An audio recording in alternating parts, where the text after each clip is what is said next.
Hi, everyone. Welcome. Thanks for coming. So I'm going to talk about marketing in Web3 today. There's a little bit of an issue with my laptop, so I'll have to look back because I don't see anything on my own screen.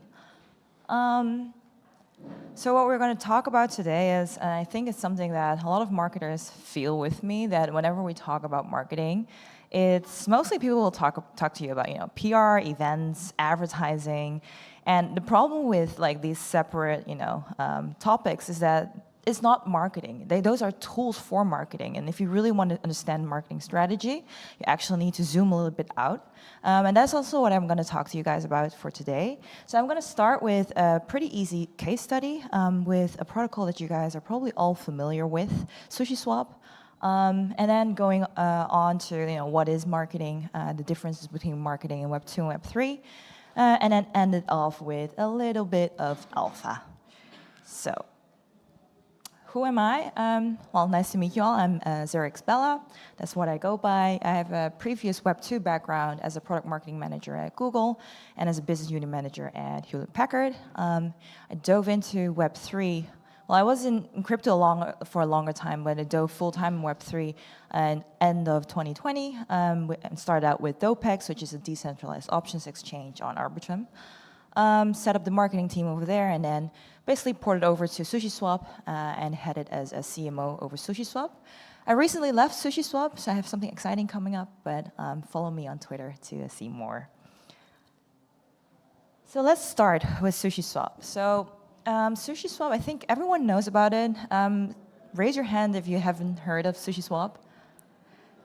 So just to give a quick introduction of what it is, so SushiSwap is a decentralized exchange. It's very similar to a centralized exchange that you all know of. What it means to be decentralized is that you're permissionless and non-custodial, so you're basically the boss over your own wallet and your own tokens. And it has its own challenges as well as, I think within crypto, everyone really wants to be owner of their own keys. So that makes sense. But how it came into existence is, I think a few years ago, 2.5 years ago, Uniswap was the first DEX actually that came into existence, venture-backed. It wasn't the first? No? Okay, sorry, I got corrected. It's not the first DEX, but basically what SushiSwap did is they copied the code, they forked the full code base, and deployed it. And it was a pretty funny story because they knew nobody's going to come to a random food DEX. So what did they do? They launched a token, and the token was actually had a little bit more of utility than most of the tokens right now on the market. So you were actually part of the equity owner of basically the DEX, and you were able to get fees. They did that to lure LPs to the DEX, and then afterwards they launched the farming incentives as well. Farming means that you get rewarded for putting an LP in a DEX. And with those farming incentives, I think they reached a height of 1.5 billion TVL, which is really, really good, especially for a copy. After that, the founder of SushiSwap pulled an exit scam. And the reason for that was because you know how it works. People farm a lot of the tokens, a lot of whales farm the tokens. Once they have enough tokens, they dump it to lock in their profits, and then the price of the token declines. The founder exit scammed. I think it was a pretty young person, got scared, gave the money back to the treasury, and then it had a new, kind of like a new start with a new chef, which goes by the name Zerix Maki, who is now transitioned over to Layer 0 as well. And under his leadership, Sushi actually became to be one of the largest DEXs in existence. So what is the marketing case here? And I think if you look and dissect it a little bit, it's really kind of like a customer acquisition through, I guess, airdrops, as well as incentives that you give. They're liquidity, kickstarting a small community. Was it able to raise runway for the rest of the team? A lot of the people actually stuck around because a food token is quite interesting. This is part of growth marketing, and if you compare it to Web 2, what you see is that in Web 2 we work a little bit more in a traditional sense, and if you look at the marketing funnel, a marketing funnel is actually, I would say, a tool that, well, a funnel that everyone goes through. So whether you have like a service or you provide like a product, all of your users will go through each of these stages. Sometimes they skip stages, sometimes they fast forward. But for the ones that are unfamiliar with what this is, I'll quickly give you an example of how to look at this. So let's say you have, let's take an example of a wool coat. Whenever you walk past in your city, you see an advertisement, you see it, you acknowledge it, you're like, okay, whatever, you walk past it, that is basically where the awareness stage is at. And then, the second time that you walk past it, maybe you notice the model, and maybe you notice the brand. That is basically the second interest stage. The next stage is consideration. That is when, it gets a little bit chilly and you're like, hey, maybe I should start, buying a wool coat. But you haven't decided on anything yet because, you procrastinate on it a little bit. The stage after that is intent, where it actually gets cold and you're like, hey, maybe I should actually start considering buying that. And this one, like the intent and the evaluation phase, sometimes get mixed together, but the evaluation phase basically means that whenever you're researching, you're basically comparing the prices, and that is where you actually are considering to buy. And once you've decided to buy, you reach the purchase phase, which basically completes the transaction. So that is in a rough nutshell what it is. If you look at marketing and how you can grow this funnel, basically what happens is you have a part that is organic traction, organic user acquisition basically, and then paid user acquisition. And basically for specifically the first part, the organic part, it really depends on your product market fit, because people have to really use or love your product before they start considering it or telling their friends about it.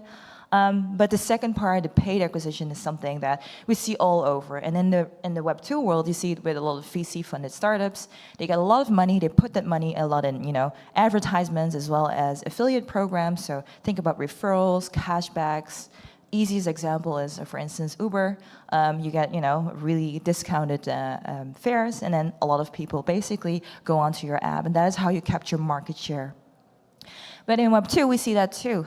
Basically, the paid part in Web2 is like really easy, like all the airdrops, all the incentives programs. And what it means is that it's good for kickstarting a community, but they're not going to stay with you, especially not if you don't have a product market fit, if people don't think your product is valuable to them.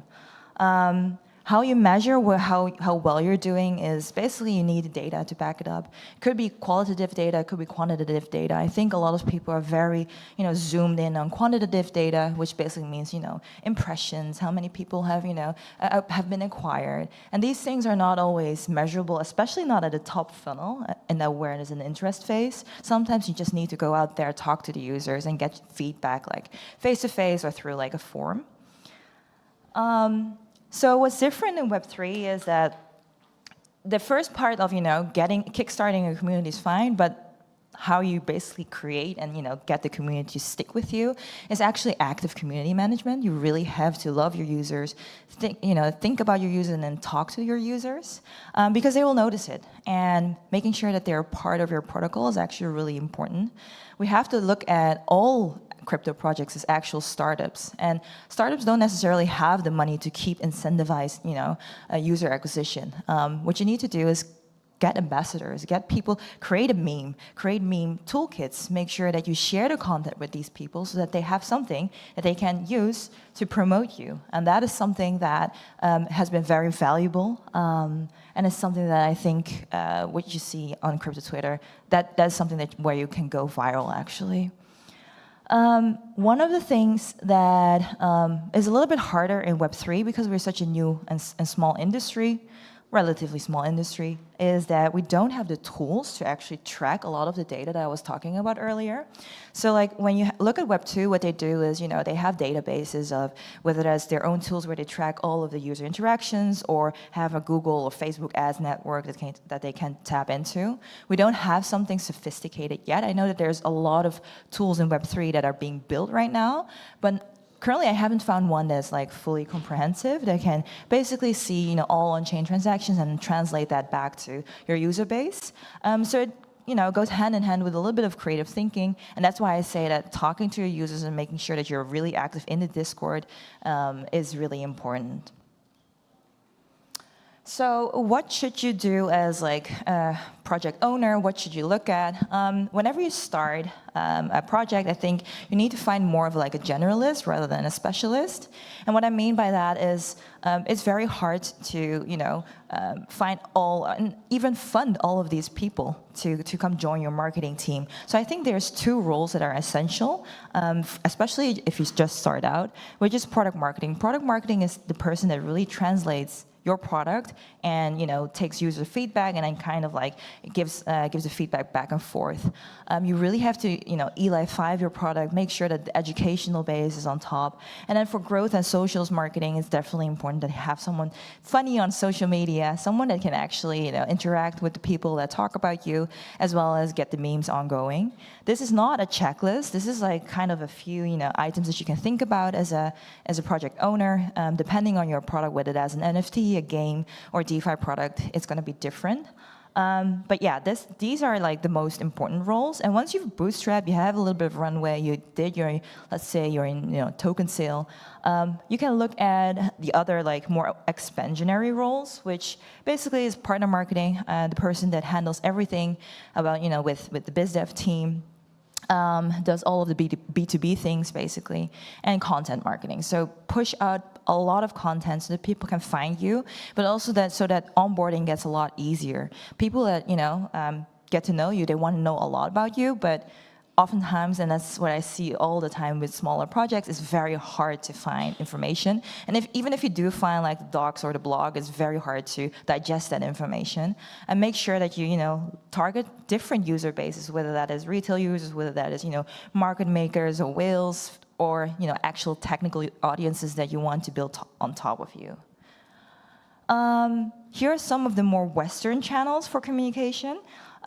Because like most of the Asians have their own channels that they're on. But I think this is a good way to look at how to utilize these channels and how to think of them. Make sure you don't have to have a presence everywhere. I think for a lot of like these projects that are starting with a Western user base, it's important to have like a Twitter, Discord, sometimes a Telegram.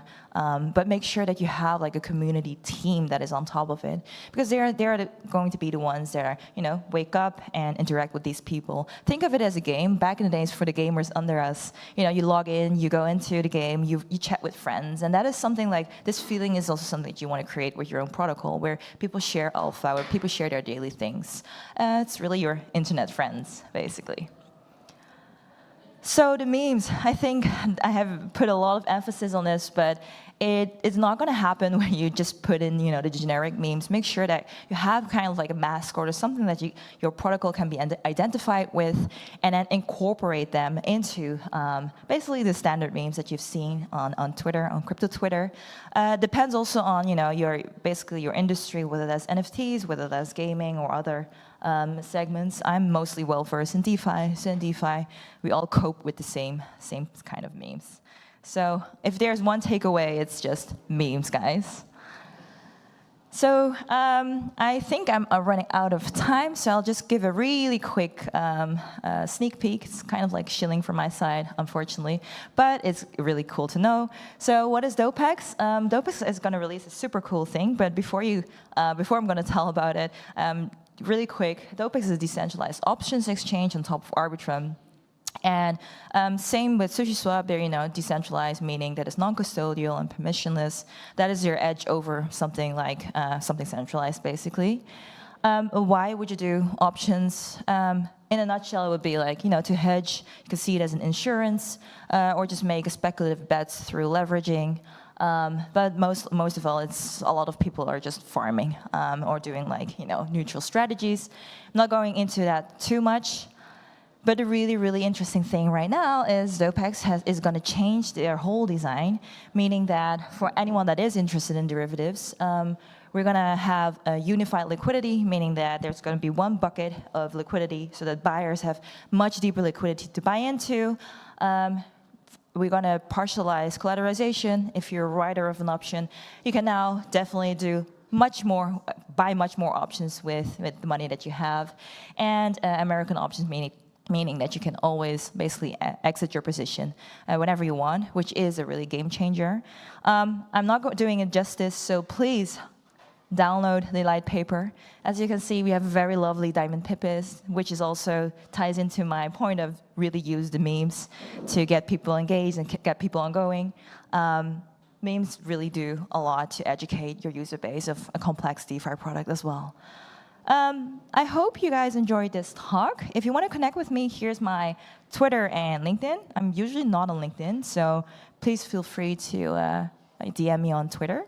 And if you have any questions, we're really sorry, but we don't have time for no questions. worries. But you can ask questions after this topic, because we now need to go to the next topic. And next topic, it will be community governed models. Cool. So if you have questions, you know where to find me. I'm happy to chat. Yeah, thanks guys.